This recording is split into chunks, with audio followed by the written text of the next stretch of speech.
বাবা খাও, রাগ করে যাইও না বাবা, কাল যাইও। এই যে শুনেন, কাল যায়েন ভাইজানের কাছ থেকে বিদায় নিয়ে, কাল ভোরে যায়েন।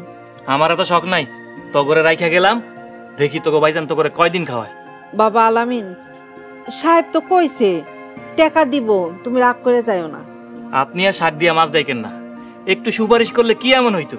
সাহেবের অবস্থা আমি জানি, ও তো চাকরি ব্যবসা কিছুই করে না, ওর কাছে টাকা নাই।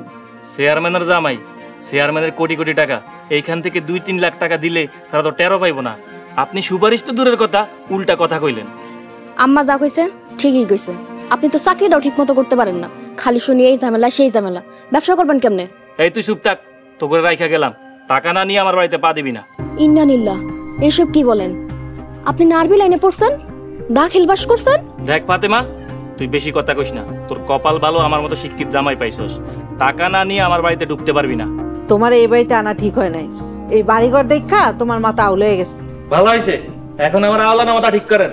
আসি, আসসালামু আলাইকুম।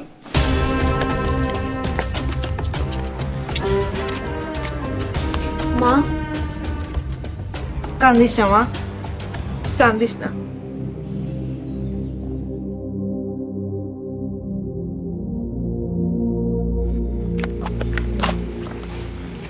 সাদিয়া, আমি গেলে আসি। আজকের দিনটা থেকে গেল কেন? বাড়িতে এতগুলা মানুষ, আমি থাকলে ওরা মনে বল পাইব। আমি তোমাকে আল্লাহ পাকের হেফাজতে রেখে গেলাম। নিজের সবচেয়ে কাছের মানুষটাকে আল্লাহর হেফাজতে রেখে যাচ্ছ, আমার জন্য তোমার একটুও পড়ার নাই না?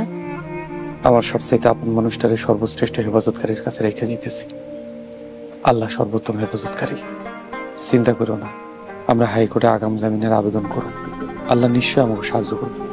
আমরা হাইকোর্টে যাব কবে? মামলার কাগজটা হাতে পাওয়ার পর আমরা ঢাকা যাব। ঢাকায় কয়দিন থাকতে হইতে পারে, ভালো একটা উকিল ধরতে হইব। আব্বা বাইরে অপেক্ষা করতেছে, আসি। আচ্ছা, সাবধানে যেও, আমার তোমাকে নিয়ে বেশি ভয় হয়। তোমাকেও আমি আল্লাহর হেফাজতে ছাড়লাম। ফি আমানিল্লাহ। ফি আমানিল্লাহ।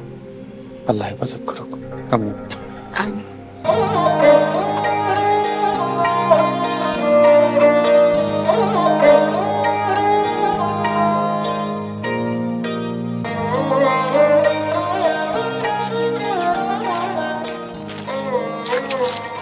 আব্বা, আমি আর না যাই।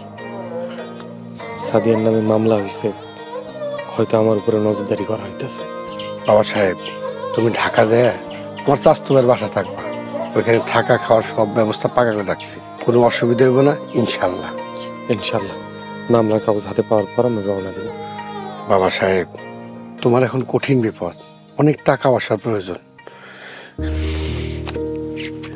তুমি টাকা কটা রাখো। আব্বা, টাকা লাগবে না, যদি লাগে আমি আপনার কাছ থেকে চাইয়ে নেব। সাহেব, টাকা তুমি পরে ফেরত দিয়ে দিও। সাদিয়ার দিকে তাকাইলে আমার জিনাতের কথা মনে পড়ে, আমি আর সহ্য করতে পারি না। দোয়া করেন আব্বা, আপনাকে দোয়াই আমার সবচেয়ে বড় শক্তি। আসি, আসসালামু আলাইকুম। ওয়ালাইকুম আসসালাম।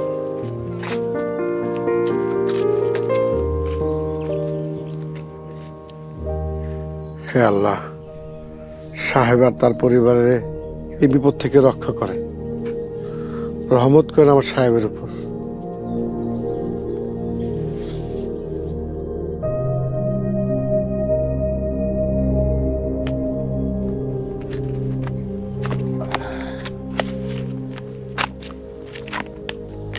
আরে সাহেব যে, কেমন আছো ভাই?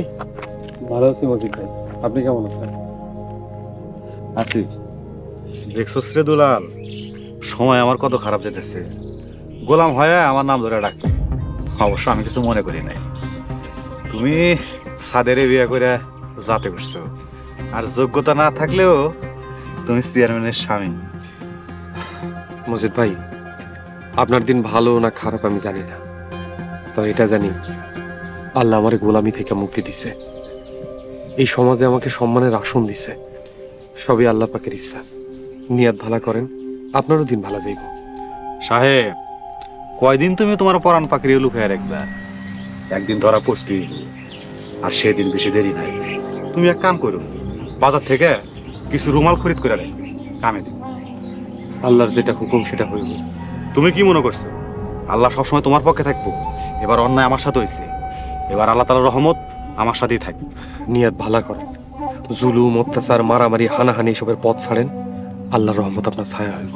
আসি, আসসালামু আলাইকুম।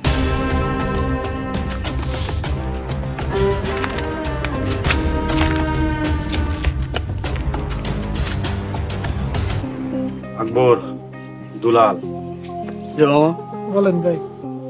কান টানলে মাথা আইসে, সাহেব হইতেছে কান আর সাদিয়া মাথা, বুঝছস? না মামা, বুঝি নাই। আরে কান ধরে টান দে, মাথা এমনি এমনি চলে আসবো। তাহলে কি সাহেবরে খতম করে দিমু? দূর ব্যাকল, এই ব্রেন নিয়ে তুই আমার সাথে থাকোস, মাস্তানি করস। ভাই আমি কিন্তু হালকা পাতলা বুঝছি। চল।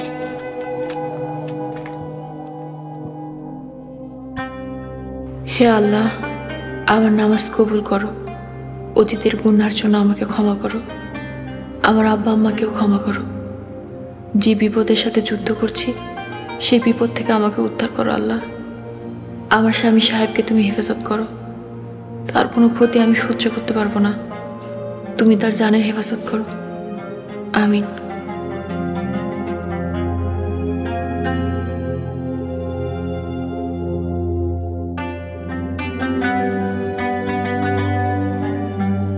আলামিনী খুব ভালো গোলাম মনে করছিলাম। পড়াশোনা জানে এর মাঠে শিক্ষিত গোলাম লাগে আমি আমার বইনের বিয়া দিছি, কিন্তু তার এই পরিবর্তন দুঃখজনক। ভাইজান উনি ভালো মানুষ, হঠাৎ শয়তানের ধোকায় পড়ছে। বাজান, তুমি যেমনি হোক ফাতেমারে জামাইয়ের কাছে পাঠানোর ব্যবস্থা করো।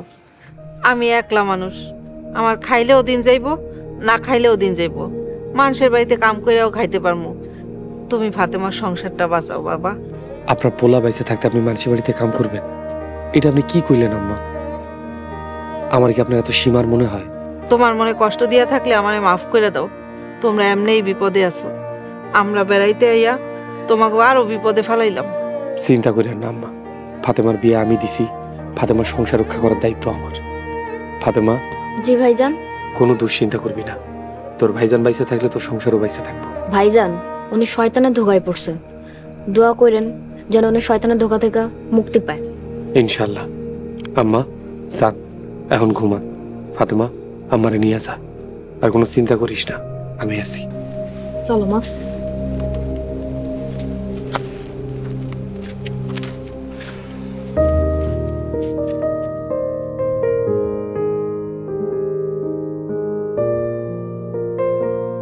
আল্লাহ জানতো কাল খুব সকালে আমরা ঢাকার উদ্দেশ্যে রওনা দেব।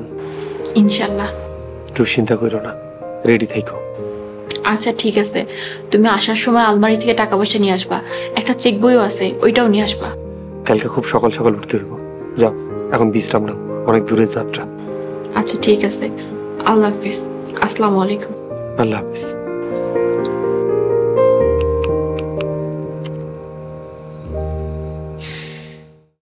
দেশ জুড়ে যে কোনো নম্বরে সর্বনিম্ন ক্যাশ আউট চার্জ শুধু নগদে।